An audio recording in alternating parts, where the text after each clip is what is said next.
Hello friends, Amaravati 2.0 పనులకు మరికొద్ది గంటల్లోనే భారత ప్రధాని నరేంద్ర మోదీ శంకుస్థాపన చేయబోతున్నారు.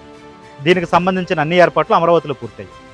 అయితే ఇదే సమయంలో ఏపీ ముఖ్యమంత్రి నారా చంద్రబాబు నాయుడు గతంలో అనుసరించిన విధానంతో పోలిస్తే చాలా డిఫరెంట్గా వ్యవహరిస్తున్నారని ఇప్పుడు ఎక్కువగా రాజకీయాల్లో టాపిక్ నడుస్తుంది. నిజంగానే ఇంతకు ముందుతో పోలిస్తే అందరినీ కలుపుకుని పోయే ప్రయత్నం చేస్తున్నారు ఆయన. అమరావతికి సంబంధించిన ఏ ఇష్యూ అయినా సరే అందరి ఒపీనియన్ తీసుకున్న తర్వాతే ముందుకు వెళ్ళే ప్రయత్నం చేస్తున్నారు. అఫ్కోర్స్ ఫైనల్ డెసిషన్ ఆయనదే ఉంటుంది, అది అందులో డౌట్ లేదు. కాకపోతే ఒపీనియన్ అందరిది తీసుకునే ప్రయత్నం చేస్తున్నారు. గతంలో ఇలా జరగలేదు. అప్పట్లో అందరినీ కలుపుకుని వెళ్ళే ప్రయత్నం చేస్తామని ప్రచారం చేస్తున్నారు. అంటే 2014-19 టైంలో నిజానికి గ్రౌండ్ రియాలిటీ అలా ఉండేది కాదు.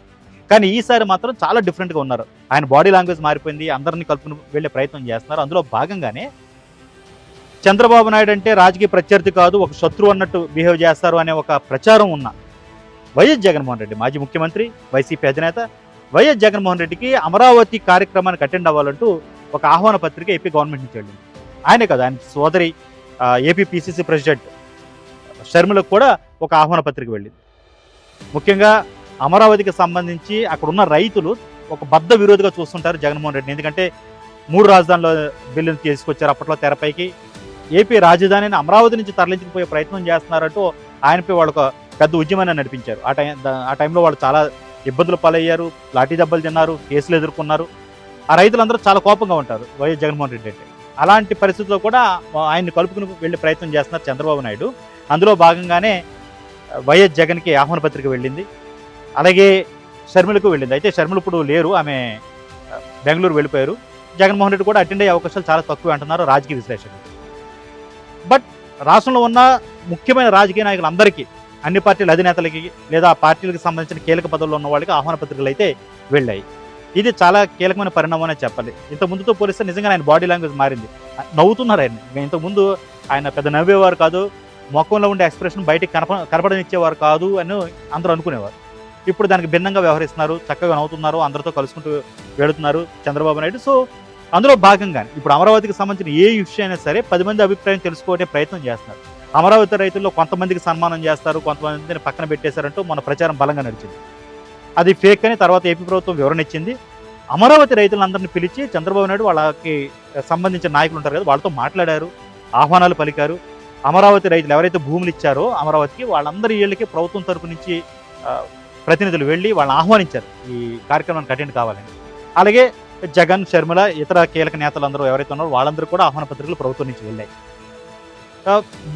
ఇదే కాకుండా కీలక పార్టీల అధినేతలతో పాటుగా ఇతర మేధావులు లేకపోతే ఎవరైతే కొంచెం ప్రముఖులు ఉంటారో రాష్ట్రంలో, అలాంటి వాళ్ళు కూడా ఆహ్వాన పత్రికలు వెళ్ళాయి.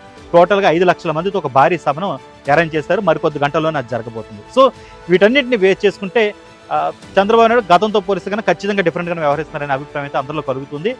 అమరావతిని అందరి ఆమోదయోగ్యమైన ఒక క్యాపిటల్గా మార్చే ప్రయత్నం అయితే చేస్తారు. ఎందుకంటే 2014-19 మధ్యలో ఆ తప్పే జరిగింది. అప్పట్లో 15-16 ప్రాంతంలో శంకుస్థాపన జరిగింది, కానీ సింగిల్ హ్యాండెడ్గా ఉండేది అప్పట్లో ఏపీ గవర్నమెంట్. ముఖ్యంగా చంద్రబాబు నాయుడు ప్రభుత్వం తమ డిసిషన్స్ తాము తీసుకునేవారు. కాసేపు సింగపూర్ డిజైన్స్ అనేవారు, కాసేపు మరొకదేదో డిజైన్ అనేవారు. దీంతో కార్యయాపన జరిగిపోయేది, ఒకవైపు నిరసనలు జరుగుతూ ఉండేవి. సో ఈసారి అలాంటి తప్పు జరగకుండా ఉండాలని చెప్పి అందరి, అంటే రాష్ట్రంలోని అన్ని ప్రాంతాల ఆమోదయోగ్యమైన ఒక క్యాపిటల్ నిర్మించాలనేది ఒక ఎజెండాగా పెట్టుకుంది ఏపీ గవర్నమెంట్. మరి దానికి తగ్గట్టుగానే ఈ ప్రయత్నాలు జరుగుతున్నాయి. బట్ ఏమైనప్పటికీ జగన్మోహన్ రెడ్డికి, షర్మిలకి, వీళ్ళందరూ కూడా, షర్మిల అయితే మొన్న విజయవాడలో చాలా హల్చల్ సృష్టించారు. మోదీని మేము అడ్డుకుంటాం, లేకపోతే ఇంతకుముందే మట్టి నీళ్లు తీసుకొచ్చి ఇక్కడ కొట్టేసి వెళ్ళిపోయారు ఏపీ మొహాన, అమరావతి నిర్మాణం సరిగ్గా జరగలేదు, డబ్బులు సరిగ్గా ఇవ్వలేదు, ఈసారి అన్న జవాబు చెప్పాలంటే ఆవిడ చాలా హడావుడి చేశారు. బీజేపీ నుంచి ప్రతినిధులు వెళ్ళి అక్కడ ఆమెను అడ్డుకునే ప్రయత్నం చేశారు. అదంతా ఒక పెద్ద తతంగమే నడిచింది. బట్ ఆవిడ కూడా ఆహ్వాన పత్రిక వెళ్ళింది, బట్ ఆవిడ అటెండ్ కానంటూ బెంగళూరు వెళ్ళిపోయారు.